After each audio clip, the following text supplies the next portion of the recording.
ഇങ്ങനെ ഉണ്ടാവുക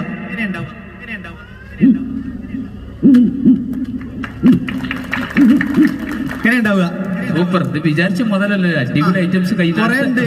ബേജാറുണ്ട്. ഒരു ബേജാറും വേണ്ട. ഇതൊന്ന് പിടിച്ചാണ് ഞാൻ സ്വന്തമായിട്ട് പഞ്ചായത്തിൽ നിർമ്മിച്ച ഒരു സാധനം ഉണ്ട്. ബിനീഷ് സ്വന്തമായിട്ട് പഞ്ചായത്ത് കൊടിയത്തൂർ പഞ്ചായത്തിൽ നിർമ്മിച്ച ഒരു സാധനം അല്ലേ? ഈ സാധനം പുറത്തു കൊടുത്തു. കാശ്മീരി പഞ്ചായത്ത്, കൊടിയത്തൂർ പഞ്ചായത്ത് അല്ല, ഏത് പഞ്ചായത്തിലെടുക്കും സ്വന്തമായിട്ട് നിർമ്മിച്ചാണ്. അതിന് ശബ്ദം എങ്ങനെ നോക്കാം? വിട്ടുന്നോളി, തുപ്പൽ ലേസം ഉണ്ടാവും. അങ്ങനെ നിർമ്മിക്കല്ലേ? ആദ്യമായിട്ട് നമ്മൾ കാണിക്കുന്നത് പാടത്തരുമ്പത്തിന്റെ പൊന്മ, മീൻകുത്തി പൊന്മ. പാടവരമ്പില് മീൻകുത്തി പൊന്മ കൂടുതൽ എടുക്കണ്ടല്ലേ? സൂപ്പർ, അടിപൊളി. അടുത്ത ഏതാ വിഷയം? അടുത്തെന്ന് പറഞ്ഞാല് നമ്മൾ പൊരയിലൊക്കെ നേരം വൈകും. ബെല്ലൊന്ന് അടിച്ചു നോക്കാം. Calling bell. ഒച്ചുകൂടിയാ പൊന്നിച്ചോളി. Calling bell.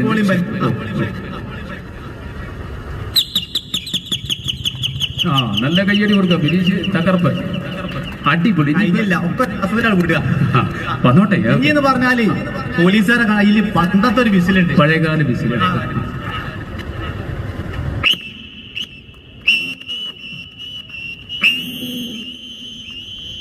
ഇങ്ങനെ ഉണ്ടാവുക. അടിപൊളി. ഇനി ബിനീഷ് ഏതാ അടുത്ത് ചെയ്യാം? ബെല്ലിനോട് തന്നെ ബെല്ലന്നെ. ഇനി ബെല്ല, ബെല്ലിനോട്ടുള്ള സാധനം.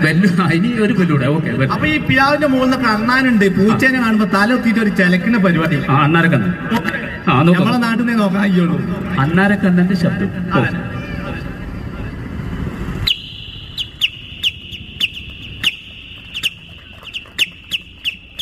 ഇങ്ങനെ ഉണ്ടാവുക. സൂപ്പർ. ഏകദേശം തൊണ്ടയിൽ വെള്ളം പറ്റിയും ചെയ്ത് കഴിഞ്ഞും ചെയ്തിരുന്നു. ഞാൻ ഒന്ന് ചെയ്യല്ലേ? ഓടുത്തോളി.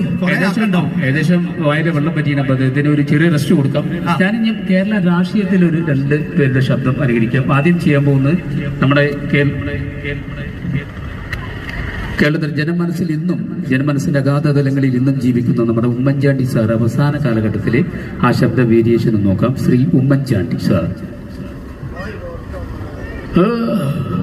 നമുക്ക് എന്തെല്ലാം അധികാരം ഉണ്ടായിട്ടും ജനങ്ങൾ വെറുത്താ പിന്നെ വല്ല പ്രയോജനമുണ്ടോ?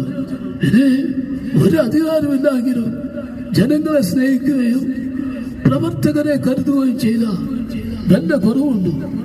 അതാണ് എന്റെ തിരി. അതുകൊണ്ട് ഞാനൊരു പ്രത്യേക സമയം കിട്ടുമ്പോ എനിക്ക് അധികാരം കിട്ടാത്ത സമയത്ത് സങ്കടം വരിക, അത് ചിന്തിച്ചുകൊണ്ട് ദുഃഖം വരിക, അതൊന്നും എന്നെ സംബന്ധിച്ചിടത്തോളം ഇന്ന് വരെ ഉണ്ടായിട്ടില്ല. അതുകൊണ്ട് ഇപ്പൊ കേരളത്തിലെ പൊതു രാഷ്ട്രീയ മേഖലയിൽ സജീവമാകാൻ കഴിഞ്ഞു എന്നുള്ളതാണ് എന്റെ ഏറ്റവും വലിയ സ്വർഗം.